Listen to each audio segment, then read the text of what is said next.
Hey, hey, hey. Time for another out of this world story from our space. Worst way to catch a cheating wife.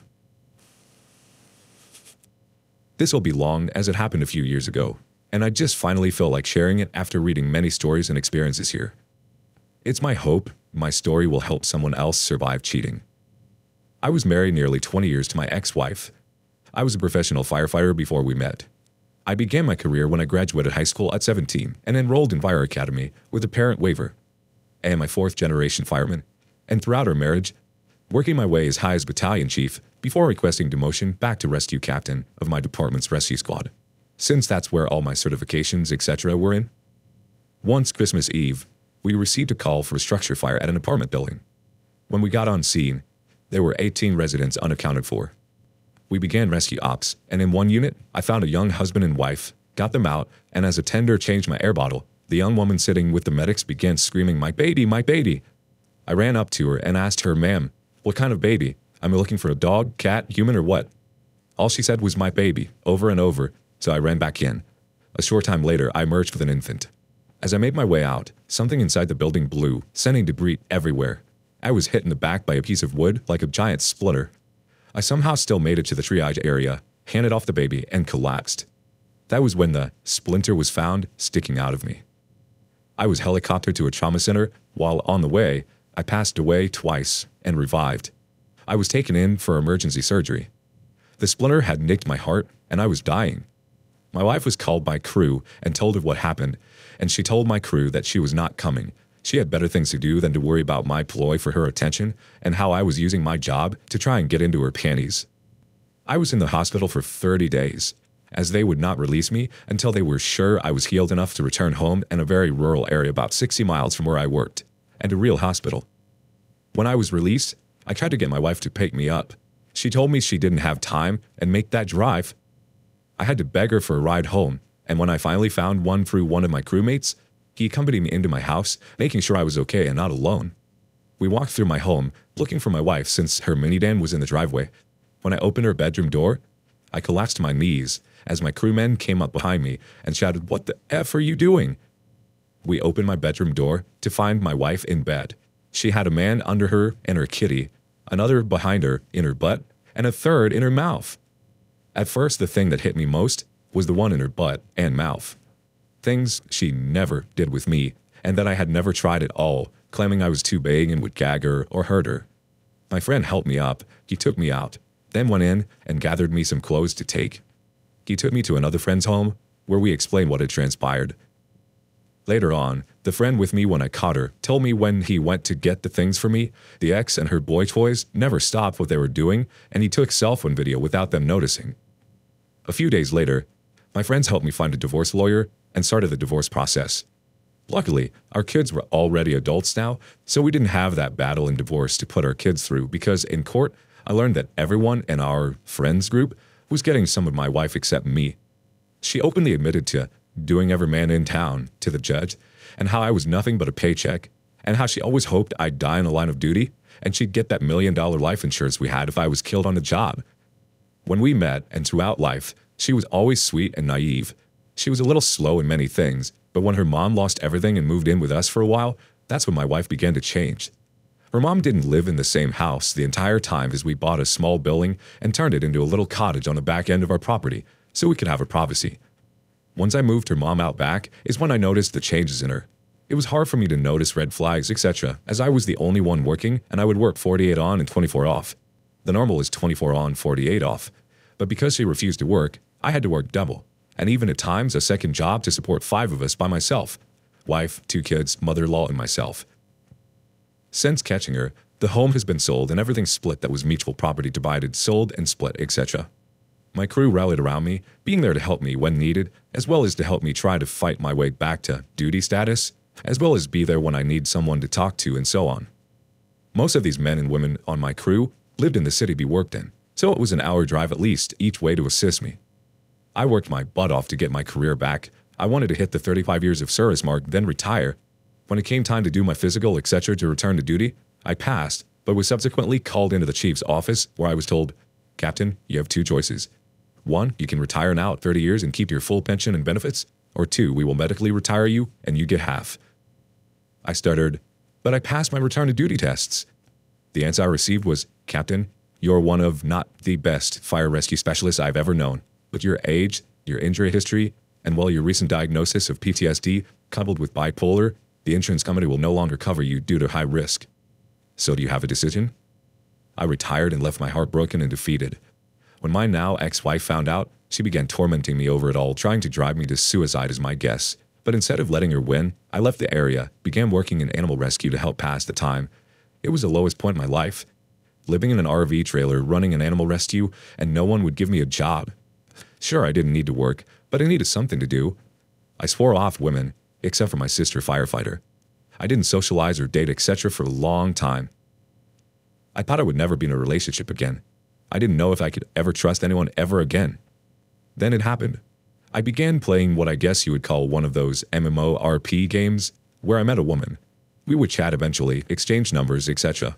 Then 18 months later, she decided she wanted to meet me, telling me, no way, you're a perv or anything because no one is going to invest this long to pick a target. This made me laugh harder than I ever had in my life. I'll be honest, I was reluctant at first, because we had a 20-year age gap. Plus, we were different races, and where I live, interracial relationships are still shunned. Yes, it's Redneckville, USA, and basically it's still the Stone Age in many ways here. But I agreed to meet her. I can say it was the best decision of my life. She was everything I could dream of and more. She was old-fashioned like me. She was raised and believed a woman's #1 job was her spouse and a family, not money and a career. I have no problem with a working woman, but regardless, man or woman, family should always come before a career or anything else. I guess it's kind of ironic in some way. I lost my dad to the Vietnam War, and here I am now married to a Vietnamese woman, expecting our first child, November of 2021. Cheating is horrible, and maybe the worst thing we can go through. But please remember, it is not the end of the world. Nor are all men or women the same as your cheating spouse. The keys are making time for you. Get help and find yourself again. Take your time, and remember something better is out there looking for you too. Suicide is never an answer. Giving up should not be an option. You're strong. You can do it. A life can be rebuilt and become a newer, better one. Remember, life and love will always find a way. Edit. I forgot to mention anything that ever became of my ex, and some will probably wonder if she got her karma. Now, we do not speak. I hear about her through our kids every now and then. Our kids are very careful to not have us visit them at the same time. They do tell both of us about the other when major things happen.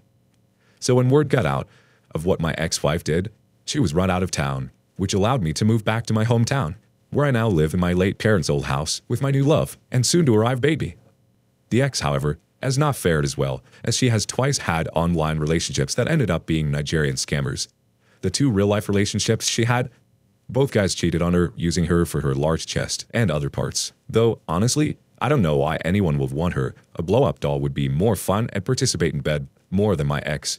Yes, very vanilla missionary and doggy only. Yawns. The last I heard about her, my 44-year-old ex now lives with her mommy in a 1-bedroom house with 5 cats and 5 dogs. And all she has is her work at a dollar store. Time for some community reactions. F Society 23 says, "My respects to you, sir. You put your life on the line to save lives for many years. You deserve way more respect. It's an inspiration you didn't give up on life and found happiness."